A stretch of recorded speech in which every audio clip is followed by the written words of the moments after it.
하나님 말씀 보겠습니다. 요한복음 12장 1절에서 8절 말씀입니다. 요한복음 12장 1절에서 8절 말씀.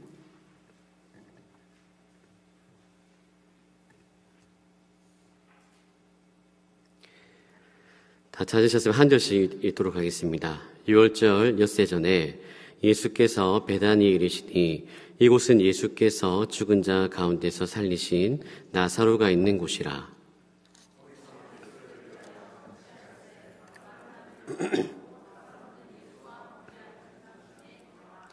마리아는 지극히 비싼 향유 곧 순전한 나드 한 근을 가져다가 예수의 발에 붓고 자기 머리털로 그의 발을 닦으니 향유 냄새가 집에 가득하더라.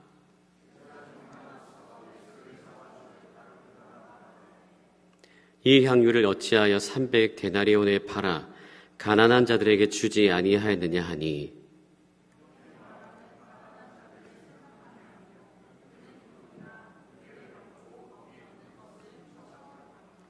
예수께서 이르시되 그를 가만두어 나의 장래할 날을 위하여 그것을 간직하게 하라. 가난한 자들은 항상 너희와 함께 있거니와 나는 항상 있지 아니하리라 하시니라. 아멘. 할렐루야. 네, 한 주간 잘 지냈어요? 네, 우리 옆에 지체들 하이파이브. 네, 축복합니다. 사랑합니다. 축복합니다. 사랑합니다. 네, 뒤에도 한번 하시죠. 같이. 뒤에도 축복합니다. 사랑합니다. 네. 극과 극이에요, 여러분. 네. 우리는 예수 그리스도 안에서 하나입니다. 아멘. 함께 지어져가는 가족입니다. 가족. 가족이라 생각하셔야 돼요. 여러분, 가족들이 못 볼 때, 여러분, 저도 수련회 갔을 때 이제 아내하고 애들 못 봤잖아요. 보는데 너무너무 반갑더라고요. 저를 이렇게 문을 열고 들어갔을 때 이제 다은이가 저를 안아주고, 그리고 제 아내도 이렇게 안아주고, 너무 좋더라고요. 여러분, 이게 가족이죠, 가족. 우리도 여러분, 야긴 보아스. 물론 다 다르지만 우리는 예수 그리스도 안에서 한 가족입니다. 아멘. 그래서 여러분, 반가워해야 돼요, 여러분. 반갑지 않습니까? 저만 반갑나요, 여러분? 한번 얼굴 보세요. 옆에 쟤들 좀 보세요, 여러분. 반가워요, 안 반가워요? 보고 싶었어요, 여러분? 네, 좀 그런 여러분 끈끈한 공동체가 되었으면 좋겠습니다. 네, 아멘. 자, 오늘은 마리아는 진짜 주님을 사랑했다라는 제목으로 말씀을 나누겠습니다. 우리는 개인마다 가장 귀하고 소중한 것이 있습니다. 어떤 사람은 시간일 수 있고, 어떤 사람은 돈일 수 있고, 어떤 사람은 가족일 수 있고, 어떤 사람은 자존심, 어떤 사람은 명예, 어떤 사람은 건강. 이처럼 다양하죠. 다 똑같을 수는 없습니다. 이처럼 다 다른데요. 여기서 질문입니다. 여러분에게 가장 귀한 것, 소중한 것은 무엇입니까? 그리고 그것을 주님께 드릴 수 있습니까? 마음속으로 답해 보시길 바랍니다. 미국의 유명한 우유 재벌 가문 보든의 상속자 윌리엄 보든이라는 청년이 있었습니다. 그는 하버드 대학을 졸업하고요. 누구나 부러워할 만한 미래가 보장되어 있었어요. 그러나 모든 것을 내려놓고 하나님의 부르심을 따라서 이집트와 이 중동 지역의 무슬림들에게 복음을 전하는 선교사가 되기로 결단합니다. 보든은 떠나기 전에 자신의 일기장에 세 줄을 적습니다. No reserves, 나는 아무것도 아끼지 않는다. No retreats, 나는 물러서지 않는다. No regrets, 나는 후회하지 않는다. 멋있죠? 그런데 여러분, 안타깝게도 보든은 선교지에 도착하기 전에 뇌막염으로 세상을 떠나게 됩니다. 많은 사람들이 말합니다. 인생 참 아깝다. 아까운 인생이 낭비되었다. 여러분, 사람들이 볼 때 그렇죠. 그러나 하나님께는 그렇지 않았습니다. 왜냐하면 이 보든의 헌신은 수많은 청년들의 그 마음에 불을 지폈고요. 수많은 선교의 물결을 일으키는 출발점이 되었기 때문입니다. 여러분, 그렇다면 보든은 자신의 미래가 보장된 이 일을 내려놓고 선교사가 되기로 결단한 그 이유가 무엇일까요? 그 이유?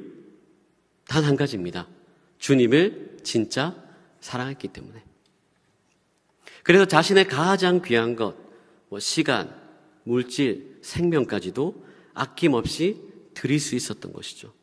오늘 본문을 보면 오늘 본문에도 가장 귀한 것을 주님께 드린 한 여인의 이야기가 나오죠. 마리아입니다. 그럼 마리아는 진짜 주님을 사랑했습니다.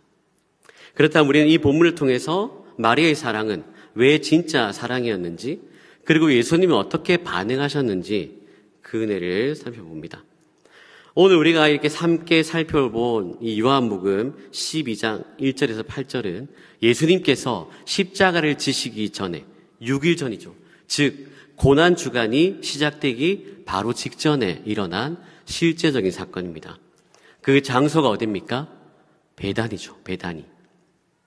베다니라는 마을입니다. 이 베다니는 예수님께서 죽은 나사로를 다시 살리신 기적의 장소이고, 오늘 본문의 중심 인물인 마르다, 마리아, 나사로, 이 세 남매의 집이 있는 곳입니다.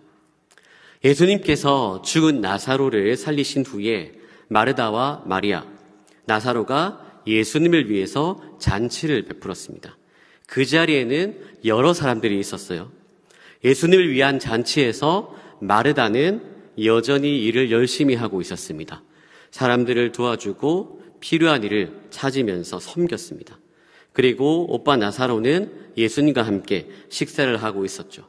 그렇다면 오늘 본문의 주인공 마리아는 무엇을 하였을까요? 굉장히 충격적인 행동을 하게 됩니다. 3절인데요. 우리 같이 읽도록 하겠습니다.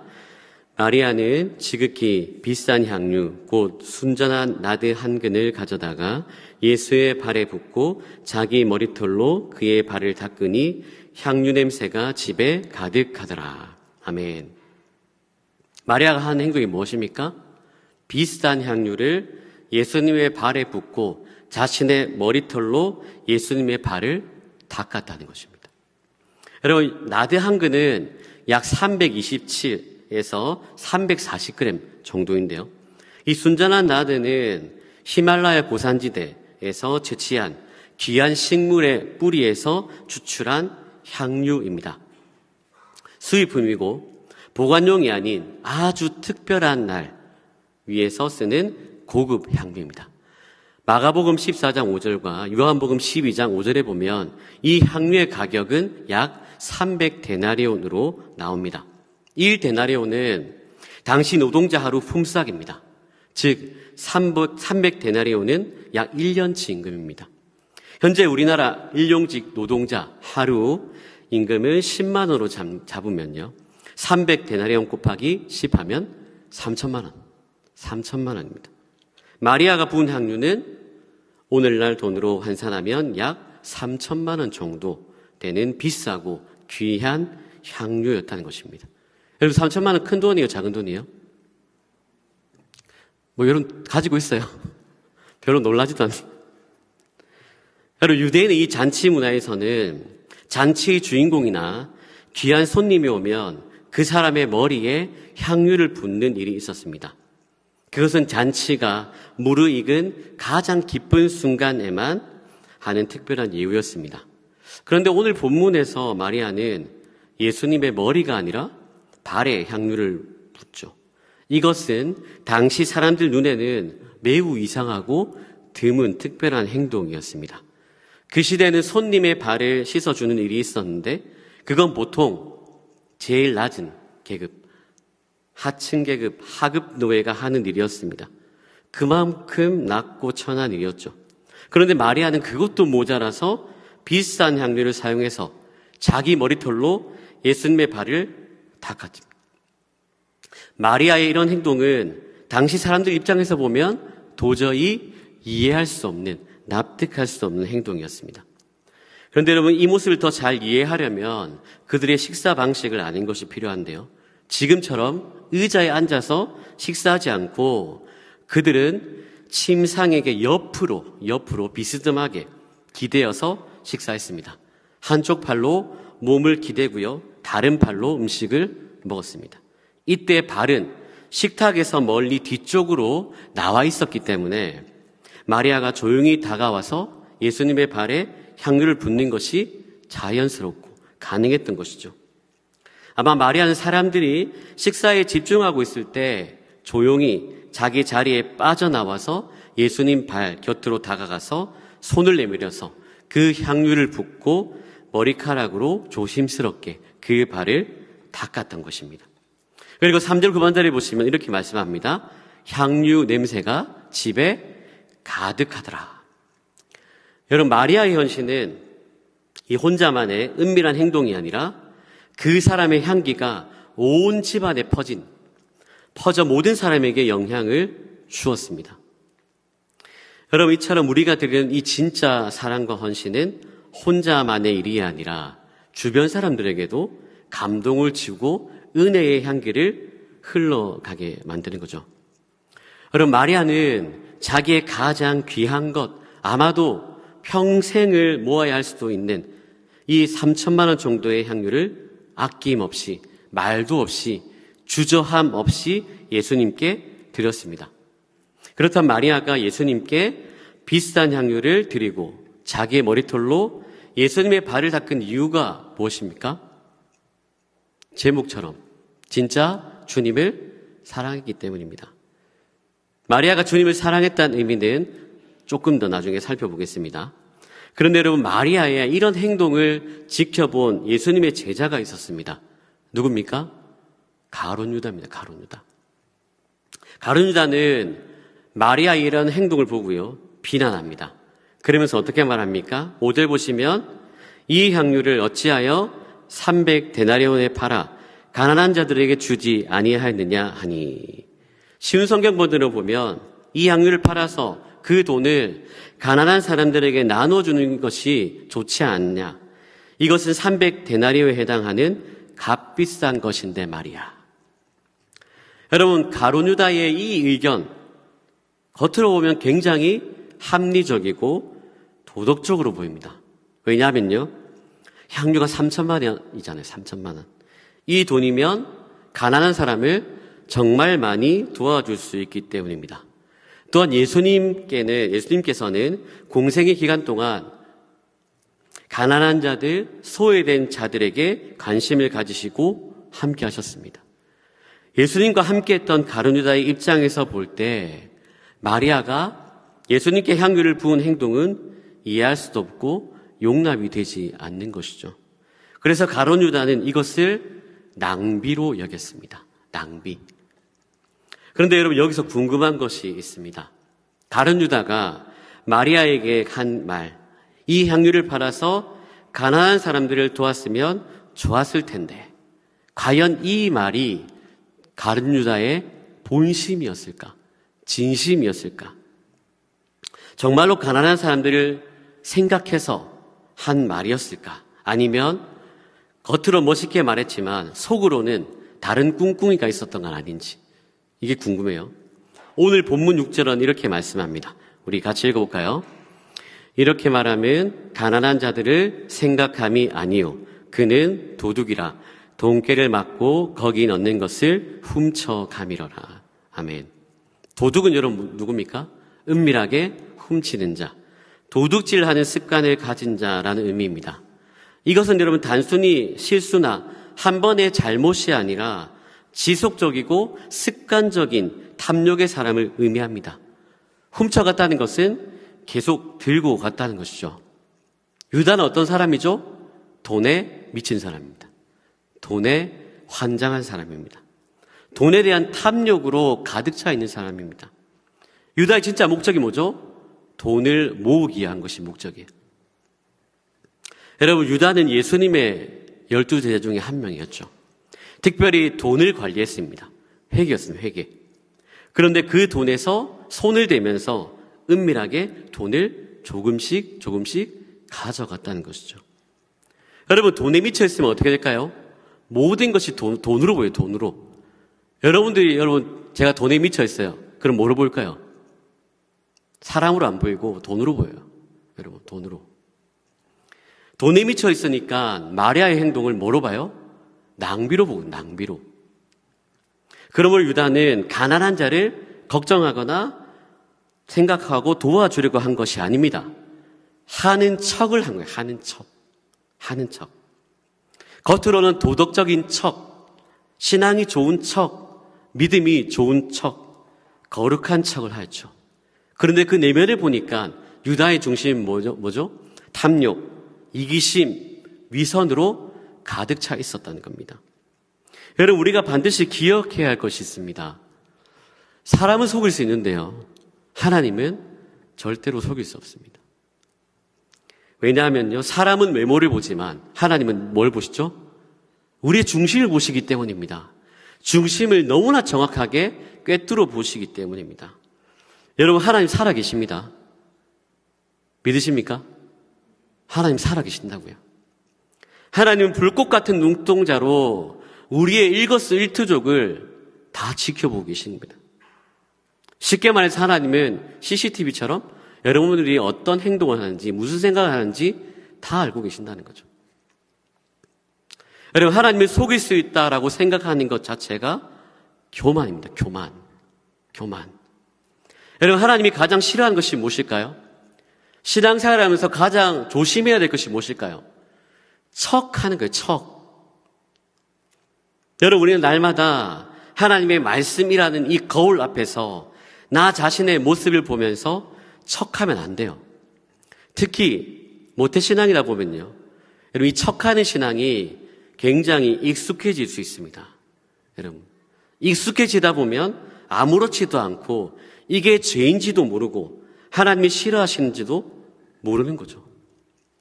여러분, 척하는 사람들 다 모여있다 생각해 보세요. 공동체 어떻게 될까요? 은혜가 있을까요? 아니요.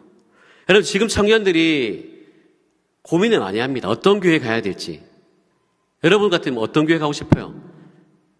미지근한 신앙, 척하는 그런 사람들이 있는 곳에 가고 싶어요? 아니면 뜨겁고 진실하고 은혜가 넘치고 활발하고.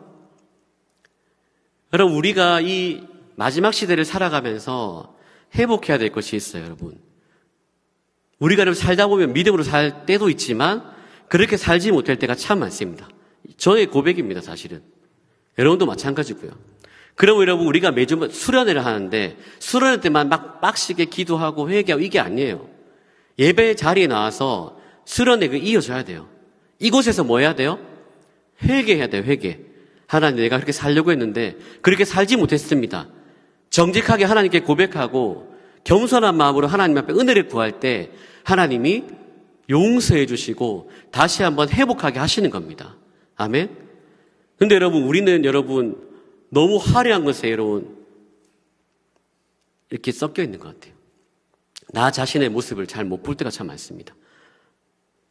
내면에, 내 중심에 나는 지금 영적인 상태가 어떤 상태인지 깨닫지 못하고 화려한 것에 여러분 그 안에 휩쓸려서 신앙 좋은 척, 믿음 좋은 척 하고 있지 않은지, 어쩌면 가룟다의 모습이 우리의 모습이 아닌지 여러분 돌아봐야 됩니다.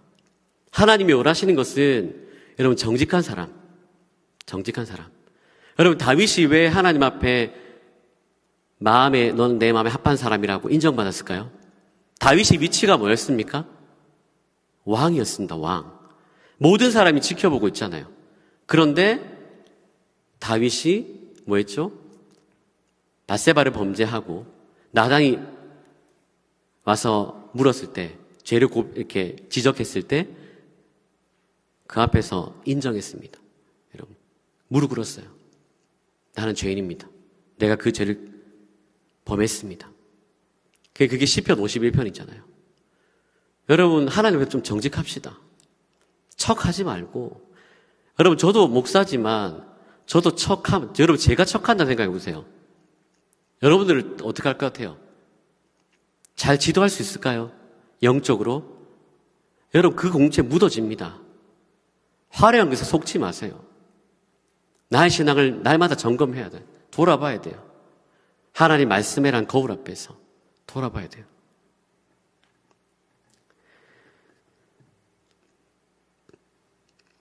여러분, 우리가 예배 자리에 나와서 우리가 해야 될 것은 척하는 것이 아니고요, 세리처럼 고백해야 돼요. 하나님, 나는 죄인입니다. 나는 아무것도 아닙니다. 나를 불쌍히 여겨주십시오. 라고 있는 모습 그대로 나아가서 기도할 때 하나님이 은혜를 주시는 거죠. 여러분 진짜 이렇게 기도해 보십시오. 진짜.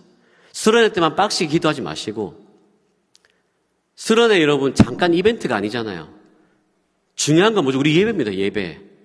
예배 때 하나님께서 은혜를 주시려고 하는데, 여러분 분위기가 다르다고 뭐 매번 드리는 예배라고 익숙하기 때문에 하나님 은혜를 쉽게 생각하는데 쉽게 생각해서는 안 됩니다. 이 자리가 회복의 자리, 하나님 만나는 자리, 다시 한번 더 영적으로 회복할 수 있는 자리입니다. 아멘. 여러분 기도하실 때 가만히 있지 마세요. 제발 가만히 있지 마세요. 여러분 제가 왜 크게 소리를 지르서 기도할까요? 저도 살기 위해서입니다. 그렇게 살지 못하니까 하나님 은혜를 구하고 싶고 갈망하고, 여러분 외칠 때 부르짖을 때 하나님이 일하신다니까요. 하나님이 들으신다니까요. 하나님이 열어주신다니까요. 아멘. 여러분 그래서 나중에 말씀을 찬양하고 기도하잖아요. 가만히 있지 마시고 구경꾼 되지 마시고 하나님 앞에서 여러분 정말 어린아이처럼, 오늘 목사님 그렇게 말씀하셨는데 손을 드는 것뿐만 아니라 마음을 활짝 열고 하나님께 여러분 마음을 쏟으십시오. 들으십시오. 옆에 지체들 여러분 의식하지 마시고요. 하나님과 나와의 관계 속에서만 생각하세요. 이 예배는 그런 예배입니다. 그런 예배. 하나님과 나와의 관계. 가룟 유다는 예수님의 제자임에도 불구하고 4절에서 이렇게 말씀합니다. 제자 중 하나로서 예수를 잡아줄 가룟 유다가 말하되. 여러분 예수를 잡아줄 가룟 유다란 말은 유다가 예수님을 배신할 의도를 이미 품고 있었다는 것을 의미합니다. 그래서 유다의 마음에는 예수님이 없어요. 여러분 예수님이 없어요. 결국 유다는 어떻게 합니까? 배신자의 길을 걸어가게 되고 결국 예수님을 은 30에 돈에 미쳐 있으니까요. 팔아버리죠. 여러분 유다가 예수님을 마음에서 지어버린 이유가 무엇일까요? 자기가 생각했던 예수님이 아니었기 때문입니다. 자기가 기대했던 예수님이 아니었어요. 유다는 예수님을 정치적인 메시아로, 돈을 많이 줄 수 있는 메시아로 생각했는데 예수님과 함께 동고동락하며 살아보니까 자신의 생각과는 전혀 다른 예수님이었던 겁니다. 반면 마리아로 다시 돌아보겠습니다. 여러분 마리아가 예수님께 비싼 향유를 드리고 자기의 머리털로 예수님의 발을 닦은 이유가 무엇이죠? 아까도 제가 말씀드렸지만 오늘 제목처럼 진짜 예수님을 사랑했기 때문입니다. 여러분 사랑하면 어떻게 되어 있습니까? 표현하게 되어 있어요. 표현하게 되어 있어요. 여러분 누구를 사랑해 오셨습니까? 짝사랑하면 어떻게 됩니까? 가만히 있지 않죠. 내가 좋아하는 사람이 있어요. 형제가 있고 자매가 있어요. 발렌타인데이나 빼빼로데이나 생일이나 특별한 날에 빼빼로나 사탕을 준비해서 정성껏 준비해서 전달합니다. 억지로가 아니에요, 여러분. 내가 좋아하니까, 내가 사랑하니까 주고 싶은 거죠. 여러분 사랑은 헌신으로 나타나요. 그런데 마리아가 진짜 주님을 사랑하게 된 이유가 있었습니다. 예수님께서 자신의 그 오빠 죽은 나사로를 살려주셨기 때문입니다. 마리아는 오빠 나사로의 부활을 두 눈으로 직접 보게 되었어요. 마리아는 오빠 나사로를 살려주신 그 예수님의 은혜가 너무너무 컸어요. 주님의 은혜를 무엇으로 보답할 수 있을까라고 생각했을 때 자신이 드릴 수 있는 가장 귀한 것, 최고의 것, 그 향유를 드린 것이죠. 비싼 향유를 예수님께 드리며 예수님의 발에 붓고 자신의 머리털로 그 발을 닦았습니다. 어쩌면 주님 이것밖에 내가 드릴 것이 없어서 안타까워했을지도 모르겠습니다. 예수님이 베풀어 주신 은혜가 너무 크고 너무 커서 감사해서 말이죠. 이런 마리아의 헌신은 나사로의 부활이라는 놀라운 선물을 베풀어 주신 예수님에 대한 사랑과 경배와 헌신과 섬김의 표현입니다. 사랑하는 여러분, 우리도 마찬가지입니다. 우리가 진짜 이 주님을 사랑해야 하는 이유가 무엇이죠? 우리에게 구원의 은혜를 베풀어 주셨기 때문입니다. 허물과 죄로 인해 영원한 형벌을 받아야 하는 우리를 대신하여 예수님께서 십자가에서 죽으심으로 우리 죄를 대신해서 사해 주시고 생명을 주셔서 하나님의 자녀로 삼아 주셨기 때문입니다. 여러분, 우리가 구원받을 자격이 있어서 구원받았습니까? 예수님의 사랑을 받을 만한 자격이 있어서 하나님의 자녀가 되었습니까? 내가 무엇이길래 예수님께서 나에게 구원의 은혜와 사랑을 베풀어 주실까요? 우리가 잘나서, 우리가 대단해서, 우리가 뛰어나서 구원을 받는 것이 아니죠. 받은 것이 아니죠. 우리의 이성과 상식으로는 이 예수님의 그 사랑을 다 이해할 수 없습니다.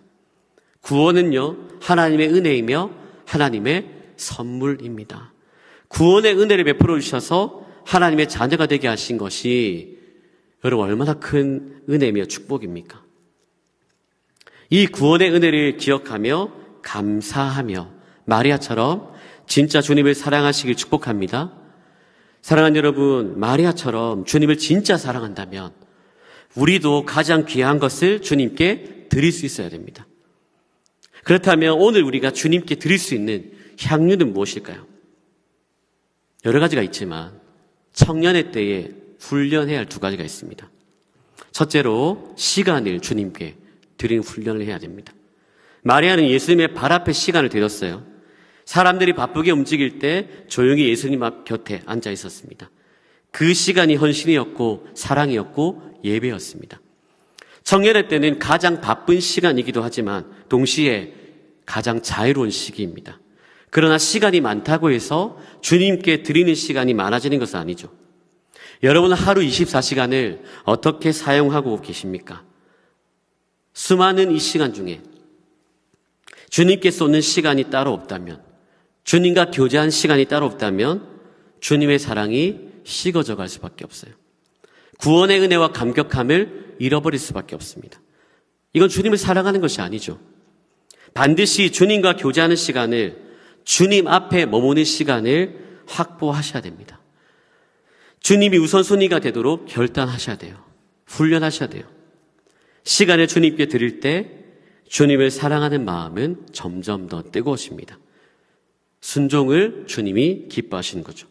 둘째로 청년의 때 돈에 대한 훈련, 특히 여러분 11조 훈련 필요합니다. 마리아는 자신의 가장 비싼 향유, 어쩌면 평생 모은 전 재산일 수도 있는 것을 아낌없이 예수님께 드렸어요. 왜냐하면 주님이 이 향유보다 더 귀하신 분이었기 때문입니다. 여러분, 청년의 시기에 이 돈에 대한 훈련이 안 되면요, 나중에는 돈이 내 삶의 주인이 됩니다. 11조는 단순한 돈 문제가 아니에요. 11조는 무슨 뜻이죠? 모든 것이 하나님의 것입니다 라는 고백입니다. 하나님의 은혜 없이는 내가 살아갈 수 없습니다 라는 믿음의 표현이기도 합니다. 여러분, 돈이 많아서 11조를 드리는 것이 아니라 믿음이 있어서 드리는 것입니다. 돈의 액수를 말하는 것이 아닙니다.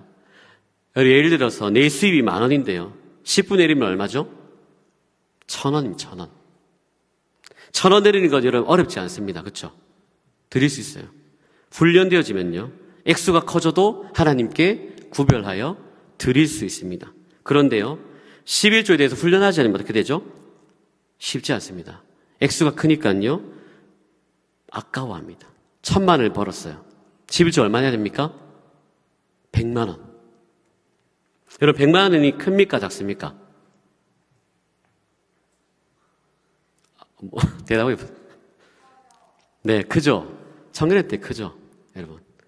여러분, 100만 원을 주님께 드리는데 훈련이 안 됐으면 어떻게 될까요? 손이 떨리고, 마음이 떨리고, 계산하게 됩니다, 여러분.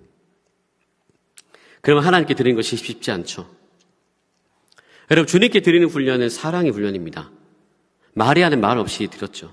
계산하지 않았습니다. 사랑하기 때문에 드렸고 아까워하지 않았습니다. 여러분, 주님을 얼마나 사랑하십니까? 주님을 사랑한다면 시간도 드릴 수 있고 돈도 드릴 수 있고 뿐만 아니라 나 자신도 드릴 수 있는 것이죠. 이런 복된 여러분을 되시길 축복합니다. 마지막으로 마리아의 헌신을 비난하는 가룟 유다에 대해서 우리 예수님 어떻게 반응하셨을까요? 7절 8절 같이 읽어보겠습니다. 7절 8절입니다. 예수께서 이르시되 그를 가만두어